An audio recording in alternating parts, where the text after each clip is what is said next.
There is a clay pot buried up to its neck in the dirt floor of my grandmother's pantry. Inside it sit 4 dozen eggs she put down last September. It is March now. There is still snow on the ground, and every single one of those eggs is as good to crack into a skillet this morning as the day the hen laid it. No refrigerator, no ice, no electricity. My grandmother never paid a power company 1 cent to keep those eggs, and she never will. I'm going to show you exactly how she does it, and a good many things besides, so that if the power went out in your house tomorrow, for a day or a week or a whole winter, you would not lose $1 of the food in your kitchen. My name is Edith Hartwell. My grandmother raised 7 children through the Great Depression in a farmhouse with no electric line running to it, and not once did she lose a child to a spoiled supper or an empty one. Everything I am going to show you she learned from her own mother, and I learned it standing on a stool at her elbow before I was tall enough to see the top of the stove. And I will tell you the part that ought to make you a little angry. For 90 years now, the appliance companies have taught us that a person cannot keep an egg, or a pound of butter, or a winter's worth of vegetables without buying a machine that hums day and night, runs up the light bill every month, and gets hauled to the dump every 12 years when it quits. That is not true. It was never true. They simply stopped telling folks the other way, because the other way you only have to learn once, and it never breaks down. Let me start with what most folks get wrong, because if you do not understand this, none of the rest will make sense. You think the secret is cold. It is not the cold. Cold is only one of the things that lets food go bad. There are 4: warmth, moisture, air, and light. And our people knew how to take away each one of them, so that even without a lick of ice, time itself slowed down in that pantry. Once you see it that way, you stop asking, how do I make it cold?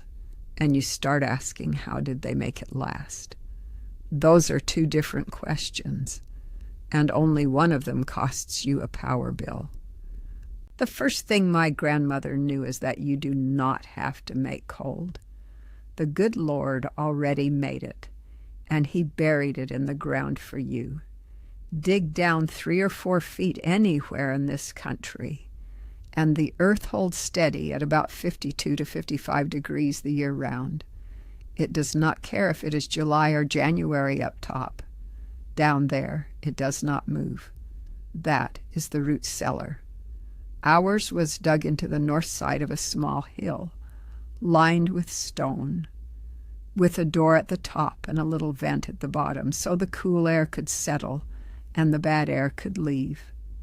In that cellar, in wooden crates and straw and stone crocks, we kept potatoes, carrots, turnips, beets, cabbages, and apples from the fall harvest, clear through to spring.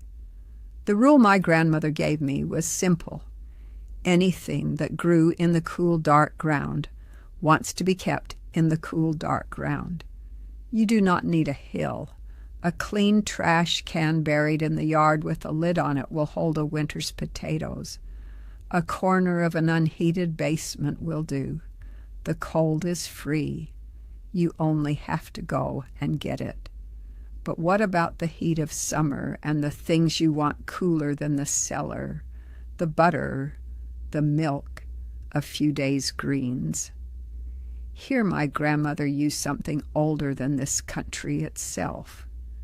When water turns to vapor, it carries the heat away with it. You feel it yourself when you step out of a bath and the air bites you. That is evaporation, and you can cool a cupboard with it. In Australia, in the gold fields back in the 1890s, they built a thing called a Coolgardie safe, a little cabinet wrapped in wet burlap with a tray of water on top. set where the breeze could pass through. Out west in this country, we called ours a California cooler, a vented cupboard built into the kitchen wall that pulled the cool night air up from under the house. And the simplest one of all, you can build on your own porch this afternoon. Take one clay flower pot, set it inside a bigger clay flower pot, fill the gap between them with sand, and keep that sand wet. Lay a damp cloth over the top. In dry weather, that little pot will run 10, even 15 degrees cooler than the room. Enough to keep butter firm and greens crisp for days. No motor, no cord, just water and patience. Now back to those eggs in my grandmother's pantry. The secret in that pot is something called Waterglass, the old name for sodium silicate, a clear syrup you can still buy today. You stir it into water that has been boiled and cooled. You settle your clean, fresh, unwashed eggs down into it, and that syrup seals up the thousands of little pores in the shell, so no air can get in and no moisture can get out. Sealed that way in a cool corner, a good egg will keep 6, 8, 9 months. And here is the part that tells you everything.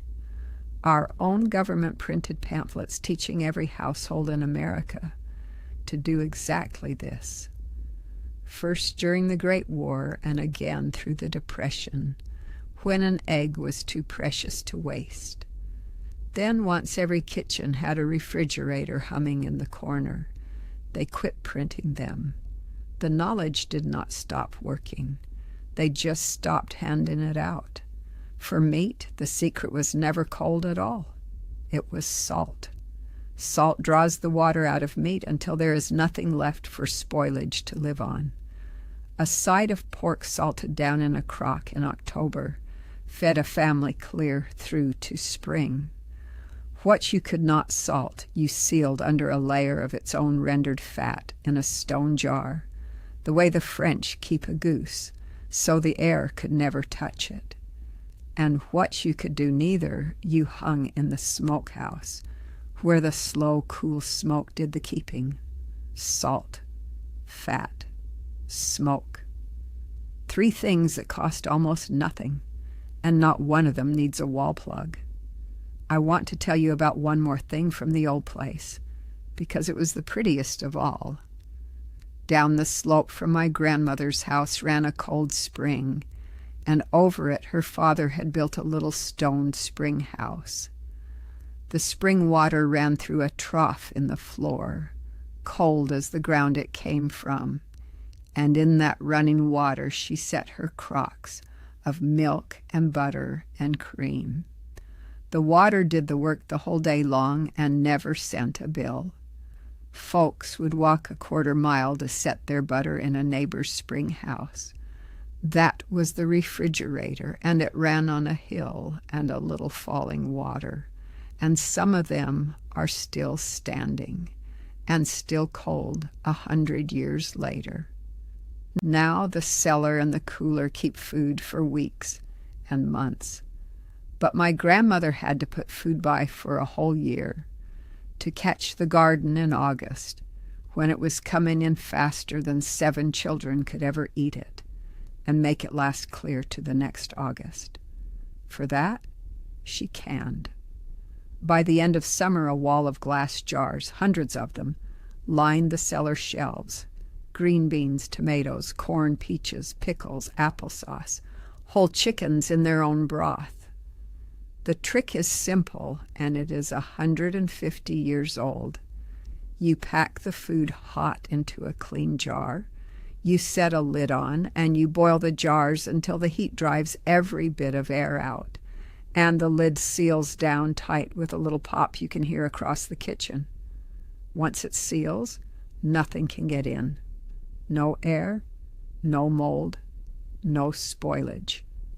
A jar of beans she put up in September would still be good 2 years later, sitting on a shelf at room temperature, no electricity at all.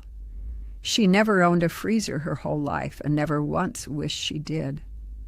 Some things she did not cook at all. She let them spoil on purpose, in just the right way. That is fermenting, and it is older than this country, older than written history. A head of cabbage, shredded fine, salted, and packed down tight in a stone crock under its own juice, will turn itself into sauerkraut in 3 weeks and keep all winter in the cool of the cellar. The salt and the souring keep the bad things out while the good things take over. Cucumbers in a salt brine become real pickles, not the kind from a factory in vinegar, but Lev, sour, crisp pickles that only get better the longer they sit. My grandmother kept a 5-gallon crock of kraut and a crock of pickles going all winter, and there was always something sour on the supper table, because that souring is what kept the family well when there was not a fresh green thing to be had for 4 cold months. They did not have the word for it, but they were eating the very thing that keeps a body healthy, straight out of a crock in the cellar. And the oldest way of all, the one that needs nothing but air and sun and patience, is drying. Take the water out of a food, and nothing can live in it. My grandmother strung apples on a thread and hung them over the wood stove until they were leathery and sweet, and they kept in a sack for a year. She dried sweet corn in the rafters of the summer kitchen. She made fruit leather from the windfall plums, cooked down and spread thin on a board in the sun, and the meat, thin strips of beef, rubbed with salt and pepper and hung in the hot, dry air until it was jerky that would keep in a saddlebag for a month. A pound of fresh meat is heavy and spoils in a day. A pound of meat dried down is light as paper and keeps through the winter. The pioneers crossed a whole continent on dried meat and dried corn. You can dry a whole garden on screens in your own attic in 1 hot week, and it will take up 1/10 of the room and keep 10 times as long. Now, I have told you how to keep food without cold, but I would be cheating you if I did not tell you how they made cold itself before there was ever a power line, because they did. In the deep of winter, when the pond froze 2 feet thick, the men went out with saws and cut the ice into great blocks, hauled them up by horse and sled, and packed them in sawdust in an ice house dug into the hill. Sawdust is such a good blanket that ice cut in January would still be there in July. There was a man named Frederick Tudor up in Boston who built a whole fortune in the early 1800s, shipping New England pond ice packed in sawdust all the way to the islands of the Caribbean and even to India. They called him the Ice King.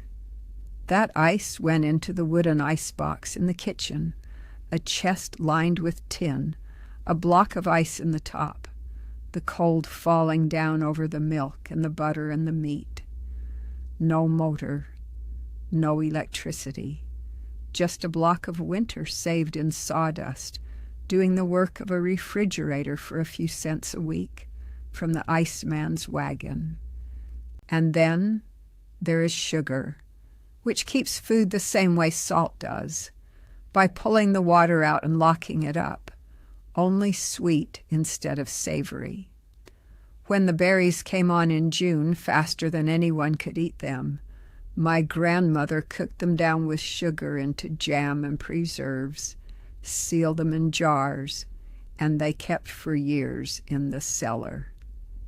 Apple butter, cooked slow in a great copper kettle over a fire in the yard, stirred all day with a long wooden paddle so it would not scorch, then put up in crocks, and spread on bread all the long winter. And honey, which never spoils at all. They have found pots of honey in the old tombs of Egypt, 3,000 years old and still good to eat. A spoonful of sugar or honey is not just for the taste. It is a preservative as old as the beehive, and a jar of strawberry jam is summer itself, saved on a shelf, with no cold required. Now let me leave you with the bigger picture, because I think it matters. The average American family today throws away close to a third of the food they carry home from the store. The Department of Agriculture will tell you so. And most of it spoils sitting inside a refrigerator that is running the entire time. We were taught to lean the whole weight of our table on a machine and a power line. And a machine and a power line can fail you in a storm, in a hard winter, in a week when the money is short. The cool of the ground cannot fail. The salt in the crock cannot fail. The jar of beans on the shelf cannot fail. What my grandmother's generation leaned on was the earth, the water, the salt, the sun, and what they carried in their heads. And nobody can shut that off. So here is what I want you to do this week. First, find your cool spot, a north corner of the basement, a hole in the shaded yard, anywhere the heat does not reach. That is free, and that is your cellar. Second, build the little pot-in-pot cooler on your porch and keep the sand damp. Third, if you can get a jar of Waterglass, put down a dozen good eggs and write the date on the lid. Fourth, when the garden or the market is overflowing this summer, put up a few jars of something and start a crock of kraut. And fifth, the next time meat is cheap, salt a little of it down the old way and see for yourself.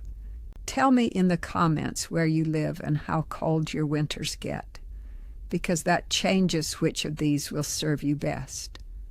And tell me if you put down a dozen eggs. I want you to come back in the spring and tell me whether they kept. They will. Next time, I am going to show you how my grandmother made a single chicken stretch into 9 suppers for a family of 9, the meat, the broth, and every last scrap, with nothing thrown to the dog.